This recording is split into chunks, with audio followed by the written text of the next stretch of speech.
अस्सलाम वालेकुम friends, welcome back to top smarties. Drama serial Sazawar Ashir जो कि काफ़ी ज़्यादा परेशान है कि वो मुस्कान का सामना कैसे करे। तो ऐसे में वो परेशान खड़ा था तो दामिया उसके पास आकर खड़ी हो गई और वो अपनी परेशानी दामिया से शेयर करता है कि उसकी बहन की शादी टूट चुकी है और वो अपनी बहन का सामना नहीं करना चाहता, क्योंकि उसकी बहन हमेशा ही तो हंसती खेलती रहती थी, तभी उसका नाम मुस्कान रखा गया। लेकिन आजकल उसके चेहरे पर कोई भी मुस्कान नहीं। तो ऐसे में दामिया हिम्मत देती है कि आप भाई हैं, भाई तो बहनों का मान हुआ करते हैं, आपको इस सिचुएशन में उसके साथ खड़े रहना चाहिए, उसकी हिम्मत बनना चाहिए। आशिर को ये सब जब दामिया ने समझाया तो उसे बहुत अच्छा लगा। वो जल्दी से घर आया तो यहाँ पर मुस्कान की तबीयत काफ़ी ख़राब थी। उसे कंपनी देता है, उसे अपनी ही निगरानी में सुलाता भी है ताकि इसकी नींद पूरी हो, ये थोड़ी फ्रेश हो जाए।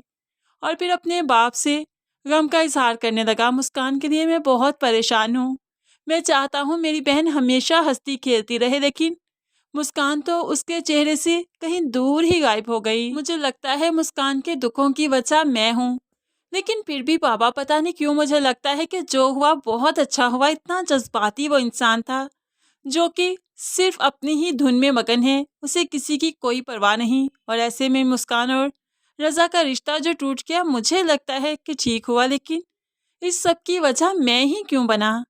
वैसे भी तो ये रिश्ता होते होते रह सकता था ना। तो बाप बेटे को समझाने लगा, ये सब कुदरत के फैसले हैं बेटा, और मुझे भी लगता है कि ये सब कुछ ठीक हुआ, लेकिन मुस्कान को संभलने में टाइम लगेगा, इसलिए हमें उसकी हिम्मत बनना है और उसके सामने हमने बहुत हिम्मत से रहना है और उसे ज़िंदगी की तरफ लाना है, क्योंकि जो हो गया सो हो गया। मैं तो इस बात पर मुतमिन हूँ कि रुखसती नहीं हुई थी, वरना रुखसती के बाद तलाक होती तो मुस्कान को संभालना बहुत मुश्किल हो जाता, और यहाँ तक कि ये ज़माना भी उसे जीने ना देता। माशरा माशरा उसे तलाक याफ्ता कहते हुए जीते जी मार देता। लेकिन रुखसती से पहले तलाक का ये फ़ायदा है कि लोग जानते हैं मुस्कान की रुखसती नहीं हुई थी और उसकी तलाक में उसका कोई किरदार नहीं था, इसलिए मैं अपनी बेटी के लिए इस जगह पर मुतमिन हूँ। अब घर वाले फैसला कर चुके हैं कि मुस्कान को ज़िंदगी की तरफ लाना है और मुस्कान भी फैसला कर चुकी है कि घर वालों के लिए जीना है। तो फिर दोनों बहन भाई बाहर जाते हैं, कुछ आउटिंग करने, कुछ खाने पीने, कुछ ड्राइव श्राइव करने। और यहाँ पर मदीहा भी अपने भाई को बाहर लेकर आई थी ताकि उसकी सिचुएशन थोड़ी सी सेट हो सके। लेकिन जब यहाँ पर रज़ा ने मुस्कान को देखा जो कि अपने भाई के लिए मुस्कुरा रही थी और भाई बहन के लिए, तो बस रिश्तों में इस तरह की कुर्बानियाँ तो दी ही जाती हैं। मुस्कान को जब रज़ा ने हंसते हुए देखा, उसे लगा कि मुस्कान बहुत मुतमिन है, पुरसकून है अपनी लाइफ में, और उसे गुस्सा आ गया कि मैं तो इतना तड़प रहा हूँ, अपनी मोहब्बत खो जाने की वजह से अजियत में हूँ, और मुस्कान कितनी खुश है, कितनी कितनी मुतमिन है। अब तो वो जाकर इनकी गाड़ी के पास खड़ा हो जाता है और मुस्कान की नज़र पड़ी तो एकदम से बुखला सी गई। तो रज़ा भी कहने लगा, लगता नहीं है कि तुम्हें 1-2 दिन पहले तलाक हुई थी, कितनी तुम खुश हो ना, ऐसा लगता है कि कुछ हुआ ही नहीं तुम्हारी ज़िंदगी में। तो अब आशिर भी गाड़ी से बाहर आ गया, तुमसे मतलब, तुम्हें किसी ने बुलाया, अब तुम्हारा हमारे साथ कोई ताल्लुक कोई वास्ता नहीं, इसलिए तुम यहाँ से जा सकते हो। मुस्कान भी जल्दी से गाड़ी से बाहर निकली कि मामला ज़्यादा गर्म ना हो जाए।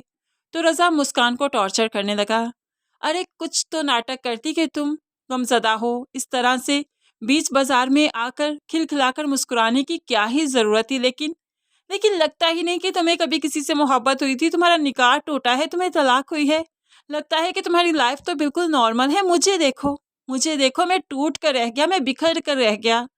अब ऐसे में मुस्कान उसको क्या बताए कि उस पर क्या बीती और वो क्यों मुस्कुरा रही है। मदीहा जल्दी से रज़ा का हाथ पकड़ते हुए यहाँ से ले जाती है और मुस्कान मुस्कान तो रज़ा के अल्फाजों में बस उलझ कर रह गई।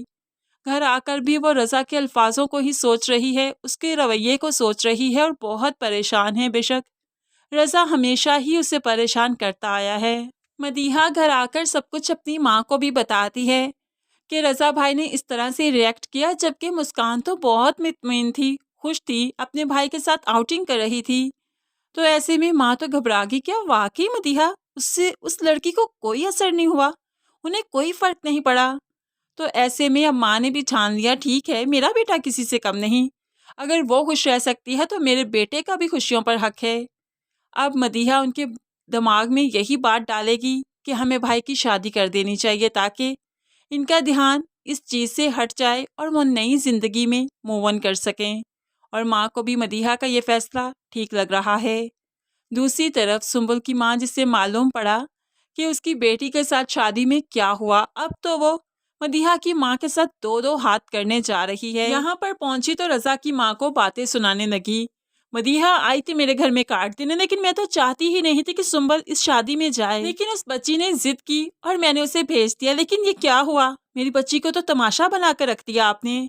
हमेशा ही मेरी बच्ची के साथ ऐसे करते आए हैं, जरूरत के वक्त इस्तेमाल करते हैं और बाद में पूछते तक नहीं। अब देखिए ना, ये बात जमाने भर में पता चल गई कि मुस्कान को तलाक किस वजह से हुई, और बाद में अगर मेरे खानदान तक ये बात पहुंच गई तो सुंबुल का रिश्ता कैसे होगा, कौन ब्याने आएगा उसे। आपने मेरी बेटी के साथ अच्छा नहीं किया। रज़ा की माँ शर्मिंदा है, शर्मिंदगी का इजहार करती है, लेकिन यह मदीहा ही है जो इस वक्त अपनी माँ के जहन में ये बात डालेगी कि जब हमारी वजह से सुंबुल बदनाम हुई, उसका रिश्ता नहीं हो सकता तो हमें ही उसे संभालना होगा।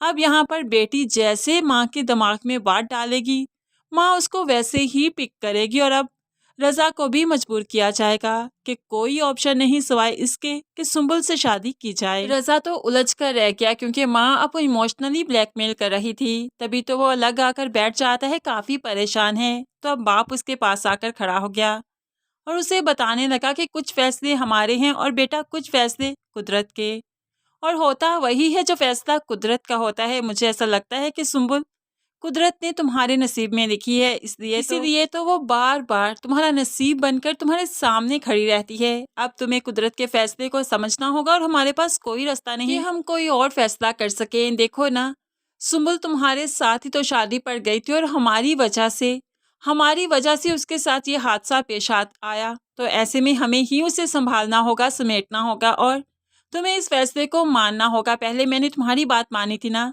लेकिन अब तुम्हें मेरी बात माननी होगी। अब रज़ा इस वक्त अपने बाप की बात मानेगा और ना चाहते हुए भी सुंबल के साथ उसका रिश्ता जुड़ ही जाएगा। तो फाइनली मदीहा और सुंबल का प्लान सक्सेसफुल हुआ। बेशक रज़ा को सुंबल जैसी लड़की ही डिजर्व करती है, बेशक वो मुस्कान को डिजर्व करता ही नहीं था, क्योंकि इतना जज्बाती इंसान वो मुस्कान के साथ नहीं जचता। फ्रेंड्स, क्या कहते हैं आप इस बारे में, ज़रूर कमेंट्स में बताइएगा। मज़ीद वीडियोस के लिए चैनल को सब्सक्राइब करके साथ ही बेल नोटिफिकेशन ज़रूर प्रेस कर लीजिए ताकि आने वाली हर वीडियो आप बहुत आसानी से देख सकें। दुआओं में याद रखिएगा, अपना बहुत सारा ख्याल रखिएगा। नई वीडियो तक के लिए अल्लाह हाफिज़।